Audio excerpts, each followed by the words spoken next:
শীঘ্রই যুক্তরাষ্ট্রের প্রেসিডেন্ট হিসেবে শপথ নিতে যাচ্ছেন ডোনাল্ড ট্রাম্প। সে আয়োজন ঘিরে ব্যস্ত সময় পার করছে ওয়াশিংটন ও হোয়াইট হাউস। এবারই প্রথম যুক্তরাষ্ট্রের রীতি ভেঙে ট্রাম্পের অভিষেক আয়োজনে আমন্ত্রণ পেয়েছেন বেশ কয়েকজন বিশ্বনেতা।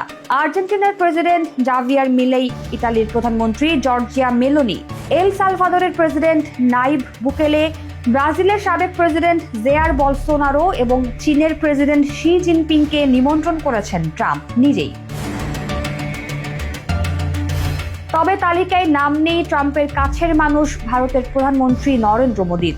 বরং মোদীর জায়গায় ট্রাম্পের অভিষেকে ভারতের প্রতিনিধিত্ব করবেন পররাষ্ট্রমন্ত্রী এস জয়শঙ্কর। অবশ্য জয়শঙ্কর যে আমন্ত্রণপত্রে ট্রাম্পের শপথে যাচ্ছেন তা মোদীকে নাকি খোদ জয়শঙ্করকে পাঠানো হয়েছে তা নিয়ে মুখ খোলেননি সরকার পক্ষের কেউ।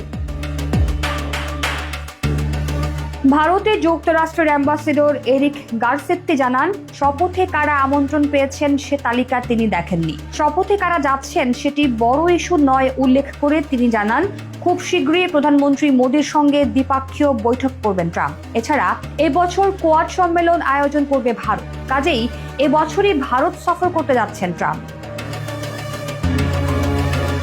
ট্রাম্প প্রশাসনের ন্যাশনাল সিকিউরিটি অ্যাডভাইজরের দায়িত্ব নেবেন মাইক ওয়ালস, এমনটি নিশ্চিত করেন গারসেত্তি। মাইক ওয়ালস প্রতিনিধি পরিষদে ভারতীয় রাজনৈতিক সমিতির চেয়ারম্যান। এদিকে যুক্তরাষ্ট্রের ফরেন সেক্রেটারি হিসেবে মার্কো রুবিওকে মনোনীত করেছেন ট্রাম্প।